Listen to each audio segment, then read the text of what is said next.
Esta é a história de Elric, antes dele ser chamado de assassino de mulheres, e antes do colapso final de Mjolnir. Essa é a história da rivalidade com seu primo Irkon e do amor por sua prima Simoril.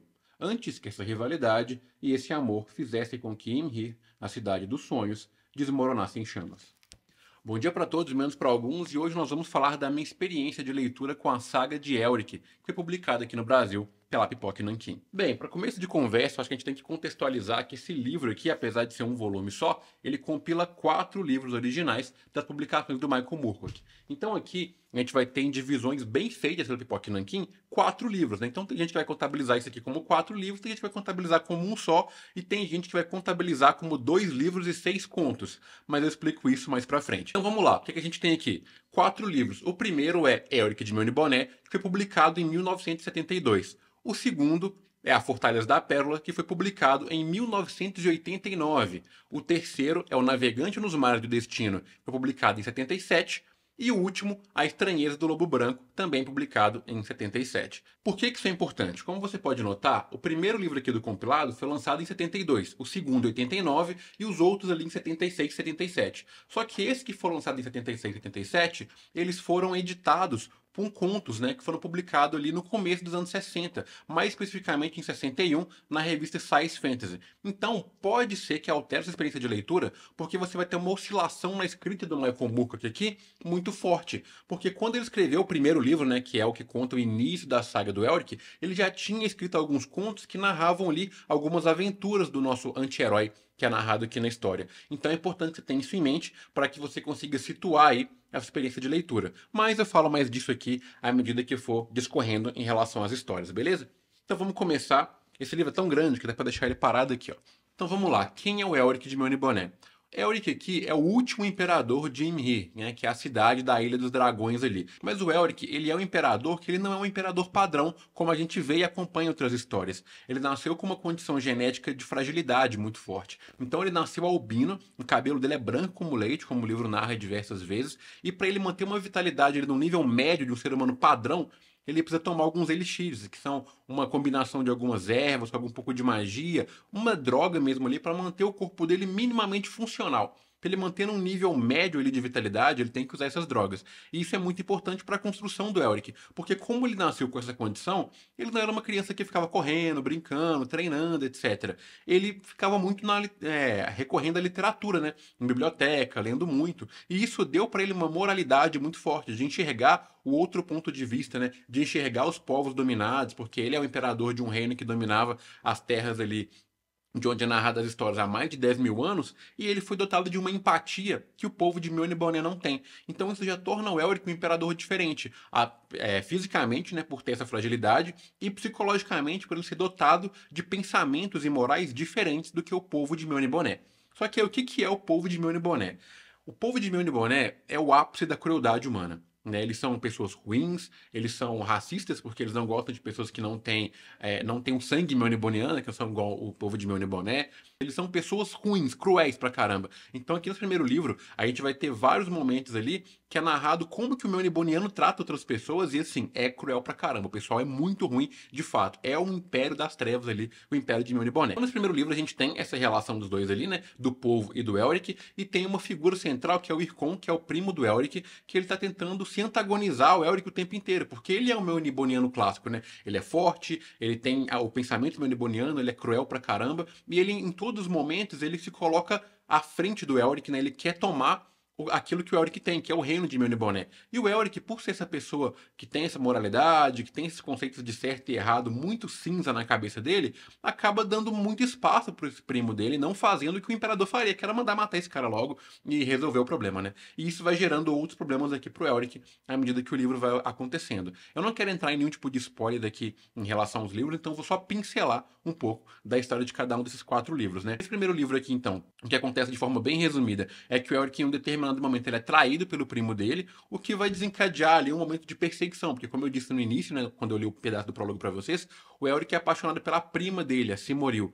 E esse primo dele, o Irkon, que é irmão da Simoril, ele acaba fugindo de Mjolnir devido a alguns acontecimentos e levando a Simoril junto. Então o Elric tem que partir em busca da Simoril, né, atrás do Ikon, do Ikon para poder derrotá-lo. E aí acontece uma série de outras coisas também, que é uns conceitos de fantasia bem legais, que eu não quero entrar em spoilers aqui. E a gente vai ter o encontro do Elric com uma sua arma, que é a Stormblade, que é uma arma que eu preciso falar sobre ela aqui para poder ter sentido nos próximos livros também, que é uma arma mágica, né? É uma espada que ela tem a habilidade de dissolver a alma das pessoas. Então, quando o Elric mata alguém com essa espada, ele consegue não só tirar a vida da pessoa, como aprisionar a alma da pessoa dentro da Stormbringer. E aí tem uma relação quase que simbiótica entre os dois, porque se você se lembra, o Elric tem essa condição genética ali que impede que ele tenha vitalidade, né? E a Stormbringer, quando ele mata alguém com ela, ele ganha certa parte dessa vitalidade. Então, quando o Elric está empunhando a Stormbringer, ele não necessariamente precisa tomar essas drogas que ele toma normalmente, né? Então a Stormbringer dá pra ele a força que ele não tem. Só que a Stormbringer é uma espada maligna. Ela tem vontade própria, ela tem vontades de aniquilação em massa, ela tem esse anseio por almas o tempo inteiro, o que deixa o Elric numa situação um pouco complexa, porque se depender da Stormbringer, ele vai sair matando todo mundo, e não é isso que o Elric quer fazer. Então esse primeiro livro vai narrar isso, e no final do livro também, sem spoilers aqui, mas eu preciso contar isso que acontece, o Elric, devido a algumas escolhas que ele tem ali, ele decide sair de Mjolnir Boné para poder explorar o mundo, né? Para poder conhecer outras culturas, porque ele entende que se ele fizer isso, ele vai ser um imperador melhor. Tem alguns outros pontos psicológicos também aí que o livro retrata bem pra gente. No quadrinho também tem algumas mudanças em relação a isso. Eu acho que no livro até explora um pouco melhor, mas você tem essa relação, essa cisão do Elric, né? Depois que ele consegue salvar a Simoril, ele conversa com ela ali e fala: olha, não vou ficar aqui, eu vou dar um rolê por um ano e depois eu volto pra gente poder resolver e eu poder liderar o povo aqui de Mjolnir Boné com você, sendo o imperador melhor, o que a gente já sabe que não acontece, porque isso aqui é uma tragédia, e como o prólogo mesmo diz, né, o Ymir vai cair. Então a gente já sabe que quando o Elric voltar, as coisas não vão ficar muito boas, né? O segundo livro é A Fortaleza da Pérola. Como eu disse, foi escrito em 89, então aí muitos anos depois do Elric de Mjolnir Boné, só que cronologicamente ele se encaixa logo na sequência. Esse livro ele começa já com essa relação simbiótica que eu falei com o Elric e a Stormbringer, né? Eles se encontram num deserto, numa cidade que, se eu não me engano, chama Quarsad. Se eu estiver pronunciando errado, me desculpa, mas, pô, fantasia é foda, né? Acertar esses nomes aqui. E ele é encontrado por uma criança que se chama Enig. Essa criança, ela acha o Elric e o Elric tá, assim, à beira da morte. Por quê? Ele tá sem as drogas dele, porque como ele tava num deserto, ele não conseguiu achar material e recurso para fazer o Elixir. E ele não quis matar as pessoas à toa, porque a Stormbringer desse ele vitalidade, né? Então ele tá quase morrendo ali. E esse Enig, essa criança, ela pega o Elric e leva pra cidade lá de Quarsat para tentar vender ele como escravo, ou conseguir lucrar alguma coisa com o Elric ali, porque é uma criança também que está numa situação de vulnerabilidade financeira muito forte, e ela tá buscando formas de capitalizar, e vender o Elric talvez seja uma opção. Só que quando ela vê que o Elric é um cara moribundo, que não tem nada, para ela meio que independente, né? Aí ela vai conversando com o Elric ali e acaba criando uma relação legal com o Elric até que ela pergunta sobre a Stormbringer. E aí ela vai ver o que tá rolando com a Stormbringer ali, ela olha a espada é maligna pra cacete, a criança sente isso e fica, putz, esse cara não é um cara normal, tem alguma coisa aqui. E o Elric, como ele é o imperador de Mjolnir Boné, ele não quer falar que ele é Mjolnir Boniano, porque todo mundo dos Reinos Jovens, né, que é os lugares fora de Mjolnir Boné, tem um certo receio explicado, né, por Mjolnir Boné, porque, pô, o povo lá é ruim pra cacete, né? Então, se ele falar que ele é Mjolnir Boniano, pode ser que dê ruim pra ele. O povo pode querer matá-lo e tal, porque os Mjolnir Bonianos são pessoas cruéis. E aí o Elric mente, fala que ele é de um outro local. E esse local que ele fala que ele é conhecido por ter ladrões de sonhos, né? Pessoas aí que têm a habilidade de invadir o sonho de outra pessoa e tirar informações, sonhos, traumas e até objetos físicos mesmo do mundo do sonho pro mundo real que o Elric vive ali. E aí, o Lord Go, que é um dos 7 imperadores desse reino aí de Quarsad, ele acaba conversando com Enig, descobrindo sobre o Elric, e tem uma missão para um ladrão de sonhos, né? Então ele acaba chamando o Elric e fazendo uma proposta ali pro Elric poder roubar um sonho para ele. E ele conversa com o Elric, dá ao Elric uma bebida ali, que melhora a vitalidade do Elric por um momento, tá? A gente, pô, esse Lord Go é da hora, vai dar uma side quest pro Elric aqui, o Elric vai poder buscar isso, etc e tal. E aí o Elric fica meio naquela, né? Beleza, eu não sou um ladrão de sonho, mas também não posso dizer que eu sou meu neboniano, eu vou ir nessa missão. Só que o que acontece é que esse Lord Go, por falta de melhor palavra, é um filho de uma égua. Ele é um arrombado. E o que ele deu pro Elric beber, na verdade, é um veneno. E o Elric vai precisar ficar continuando tomando esse veneno, que vai matar ele eventualmente, só que a dependência desse veneno é como se fosse droga mesmo, né? Vai deixando o Elric mais fraco. Então, em vez dele melhorar a condição do Elric, ele piorou. E pra piorar a situação, ele ainda sequestra o Aang, né? E fala com o Elric, ó, se você não for e não fizer o que eu tô pedindo, você vai morrer e a criança também morre, né? Então se você não tiver amor à sua própria vida, você tem que ter pelo menos amor à vida dessa criança inocente aqui que tá ferrada por sua causa. E aí o Elric, sem no que fazer ali, porque ou ele ia morrer e o Aang também, ele acaba indo nessa missão pra poder roubar um sonho. E daqui pra frente, amigo, é uma loucura, assim, muito viagem. Esse livro, em especial, ele me lembra um pouco, dadas as devidas proporções, né, a Divina Comédia do Dante Alighieri. Porque quando o Elric consegue adentrar o mundo dos sonhos, acontece uma porrada de coisa aqui. Ele conhece verdadeiros ladrões e uma ladra de sonho também, para conseguir invadir o sonho, para poder entrar na Fortaleza da Pérola, né, que é o nome do livro, porque a missão deles aqui é para roubar essa pérola, né, nessa fortaleza. Esse livro, ele me lembra muito o Dante Alighieri, a Divina Comédia, porque cada parte dos sonhos, né, que ele vai andando ali tem uma conjectura, alguns pontos que é muito bizarro de entender. Então, assim como Dante narra o inferno, né, na Divina Comédia, com seus círculos ali, aqui os sonhos eles têm as suas peculiaridades, né? E acaba sendo um livro um pouco complexo de ler por conta disso, porque ele sai de uma história muito básica, que é a espada de feitiçaria padrão ali do Elric de Meneboné, para um livro muito metafísico, filosófico, viajado, onírico, porque a descrição do mundo dos sonhos ela é muito torpe, ela é muito viajada, é onírico de fato. Então, assim, ou você embarca na viagem aqui e entende que está andando por um mundo de sonhos, ou você vai ter uma experiência que talvez não seja tão boa. Eu vejo algumas pessoas falando mal desse livro. Eu, particularmente, achei o meio dele, que é essa parte dos sonhos, mais confusa, mas como eu tenho um background ali de outras literaturas também, eu consegui ver brilhantismo e beleza aqui, então acabou sendo bem legal para mim. E o final desse livro 2, né, A Fortaleza da Pérola, quando o Elric volta para poder confrontar o Lord Go, depois que ele consegue recuperar a pérola, cara, é assim, um dos meus momentos favoritos desse livro, assim, é do compilado dos quatro mesmo, né? É bizarro de legal, os diálogos são muito bons, a forma que o Elric se impõe é muito foda, porque mostra que por mais que ele seja um imperador melniboniano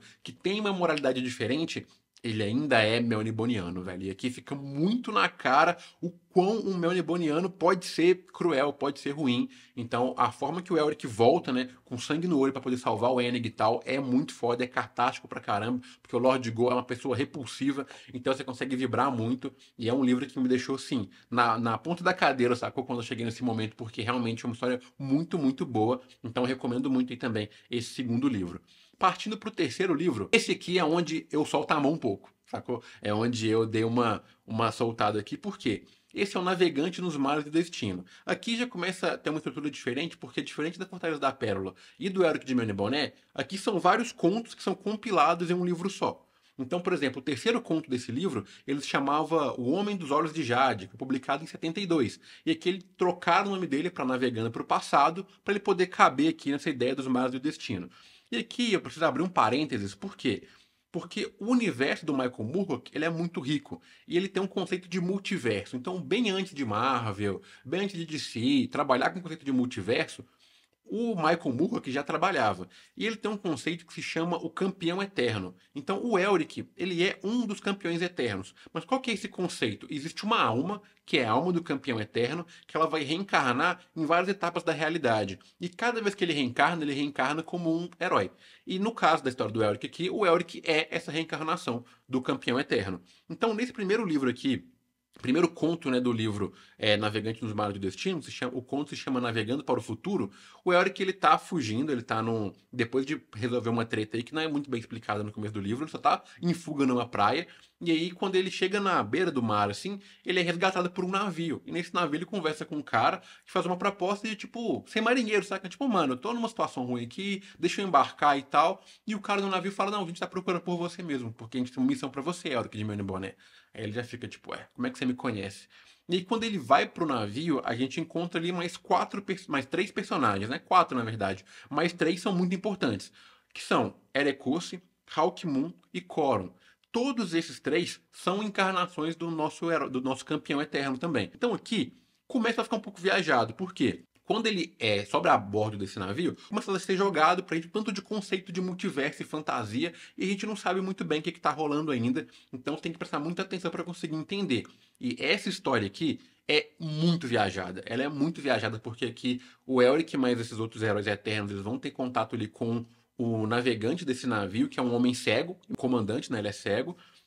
E é foda porque meio que não é jogado pra gente muito bem qual que é a missão. A missão é derrotar um cara que ele tá colocando o universo em uma posição de fragilidade muito grande, né? Que são dois bruxos que ascenderam a um nível cósmico e eles têm a possibilidade de destruir o multiverso. Por isso que o Elric foi chamado, junto com os outros campeões eternos ali, para os quatro juntos lutarem contra essa ameaça multiversal. Então a gente sai de um livro onde o Elric tá lutando contra, sei lá, um lorde de um povo, para poder ir para um livro onde o Elric está lutando contra uma ameaça multiversal junto com outros campeões que você não conhecia.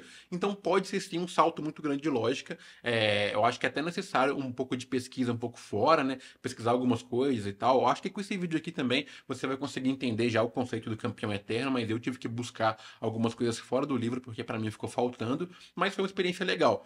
No final tem um momento de batalha ali entre o Elric, Hawkmoon, Corun e Eroclose contra essas criaturas multiversais aí, que é bizarra a um nível extremo. Eu acho que o Murko que ele usa uns argumentos de narrativa muito viagem, muito doidão, que é muito difícil de você ver em fantasia padrão, que a gente está acostumado a ver no máximo o humano lutando com o dragão. Aqui ele ultrapassa e extrapola qualquer nível de realidade comum, mas ainda assim é bem legal.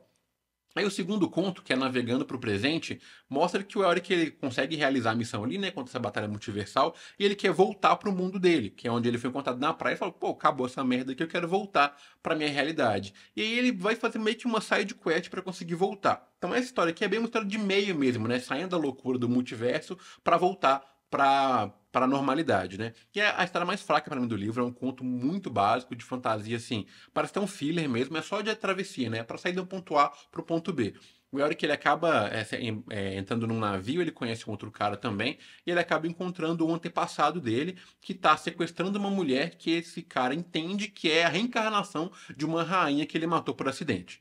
E aí tem um cavaleiro que fica tentando aparecer e aproximar, indo atrás desse parente do Elric aí. O Elric tem que usar de diplomacia e de falar que ele é de Boné e tal. Assim, essa história é até difícil de falar, porque qualquer coisinha aqui é um spoiler que vai atrapalhar a experiência, porque é um conto bem curtinho mesmo, que tem como objetivo fazer o Elric voltar para a Terra conhecida. É o ponto que eu menos gostei, dá para ver pela forma que eu tô falando dele aqui, porque nem reti tanta informação dele assim, eu até lamento por isso, percebendo isso agora, mas é a história que eu achei, tipo, ok, pode passar batido para mim, é legal porque é o Elric ali, dá para ver algumas camadas dele também, mas perto das outras histórias aqui, ela é muito, muito fraca. E o último conto aqui, que é o Homem dos Olhos de Jade, né? Que, como eu disse no início, foi lançado em 72, e depois teve o nome trocado ali para Navegando para o Passado, para poder caber dentro desse livro. Que vai contar a história aqui do Elric encontrando um outro cara que chama Lord Avan, que é ou Conde Avan, Duque Avan. Duque Avan, que é um cara famoso, que já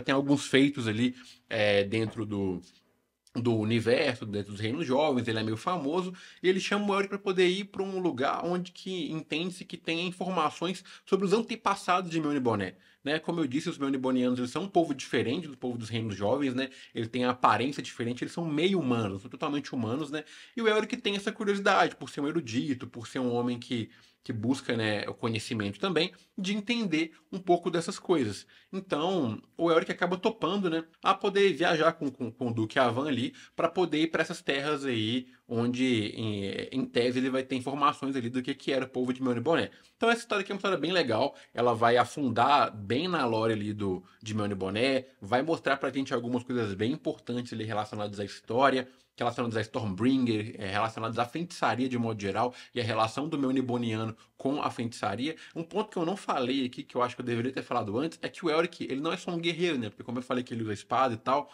mas o Elric ele é um feiticeiro também. Então o uso de feitiçaria aqui é muito da hora. Eu tento evitar falar para poder não dar spoiler, mas eu acabo deixando de fora informações importantes. Né? Foi mal. O Elric ele é um feiticeiro e um bom feiticeiro. Então aqui a gente tem momentos legais de feitiçaria, momentos legais de ação e momentos legais com entidades superiores, né, por assim dizer. Tem um personagem que chama Arioki, ou Arioshi, que ele aparece desde o primeiro livro aqui, né, que ele é o patrono do Elric de Melniboné, que é como se fosse o deus dos planos superiores. E a participação dele nesse conto aqui é muito da hora. O diálogo que ele tem com o Elric é muito bom e eu gosto muito do personagem do Arioshi. Eu acho muito foda a forma que ele é descrito nos livros aqui. E eu acho que vocês vão gostar também quando vocês lerem esse conto. E para mim, desse livro é o melhor conto de longe, assim, disparado, Navegando para o Passado ou O Homem com os Olhos de Jade é o melhor conto desse livro. E a gente chega no último livro, que é A Estranheza do Lobo Branco. Esse livro aqui, ele vai compilar as primeiras histórias do Eric de Menos Boné. Quando o Michael Moore, que foi convidado para fazer esses livros, né, que na verdade eram contos no início, foi por uma revista chamada Science Fantasy, se eu não me engano, e falar, tipo, mano, faça um Conan pra gente aí, por gentileza. E aí ele não fez um Conan, ele fez um Elric, que na minha percepção é um personagem mais interessante, mas aí a gente pode discutir depois, porque é coisa de opinião, né? E opinião não vale de nada. Mas ele começou a escrever essas histórias lá em 62, e aqui a gente vai ter as primeiras histórias. Então tem algumas coisas que acontecem aqui, nessas primeiras histórias, que podem parecer, como é que eu posso dizer? Com a importância reduzida dentro daquilo que a gente espera, porque a gente já leu depois a prequela antes, né? Então acaba que pode afetar um pouco a experiência de leitura. Por exemplo, aqui no primeiro conto, chama A Cidade dos Sonhos, né? Dreaming City. Vai mostrar a queda de Mione Boné e por que que o Elric passa a ser chamado de assassino de mulheres. Eu fiquei o livro todo lendo, querendo saber por que que o nome dele era assassino de mulheres. Quando acontece aqui, eu fiquei meio tipo, não sei. Eu queria que fosse um pouco mais intenso, sabe? Mas não é. Só que quando eu paro pra pensar que foi o primeiro conto escrito, foi a primeira coisa de Elric, né? O começo da lore dele na cabeça do Moorcock era aqui. Eu entendo que tá ok, que era o melhor que ele podia fazer com as condições que ele tinha ali. Então acaba deixando a experiência um pouco melhor pra mim. Eu entendo que tem pessoas que vão se frustrar com isso, porque a forma que ele vai narrar as coisas aqui é muito simplista, né? Dado a prequela que é mais grandiosa, né? Que é o primeiro livro, que tem uma elaboração diferente, a batalha com o Irkon, a Stormbringer vs a Mornblade, que é uma coisa que você fica esperando acontecer, e quando vem é um pouco anticlimático. A queda de Imri pode ser um pouco anticlimático, mas tem que entender que esse conto foi escrito primeiro. Se você tira tudo isso de contexto e vai ler com essa cabeça, vai ser uma puta história, tá? Vai ser uma puta história, é muito foda. O jeito que o Elric tá aqui é legal. Você começa a ver uma influência da Stormbringer muito forte nele, que passa a ser uma espada que ela tem uma vontade própria, é uma espada que ela vai não só ter uma relação simbiótica com o Elric, mas vai ter uma relação de mandante também. Tem horas que a Stormbringer ela vai tomar a frente, ela vai ser ela que vai tomar as decisões e não o Elric, o que muda um pouco do sentido, né? Tipo, pô, como que a espada manda no cavaleiro, né? É literalmente o poste mijando no cachorro. Então, é uma relação muito foda. A partir daqui, são mais duas histórias ali que vão contar aventuras do Elric sobre o mundo, né? Porque a partir desse ponto, ele deixa de ser o imperador de Imri, né? O Lorde de Melniboné, para ser um homem amaldiçoado que destruiu seu próprio povo. Basicamente é isso. Então são histórias com um teor reduzido, são histórias um pouco menores, né? A segunda história aqui é de uma mulher que ela encontra o Elric e ela vai falar para ele de uma quest que eles podem fazer para poder encontrar um livro dos deuses, né? Um livro que vai conter informações divinas aí que podem mudar a vida de ambos, né? Porque essa mulher também é de uma raça diferente e ela tem uma coisa que ela quer resolver. Eu não vou dar spoiler porque é importante pro livro aqui. E o Elric, ele quer encontrar paz, cara. Ele quer encontrar sentido, ele quer encontrar um objetivo para a vida dele, porque ele sente que ele é um peão do destino que vive de modo torpe e sem fazer a vontade dele, está fazendo a vontade daquilo que foi delimitado para ele. Então achar esse livro pode dar a ele aí uma direção melhor de como viver a própria vida, né? E de longe, esse conto é o meu favorito do livro. É o meu conto, assim.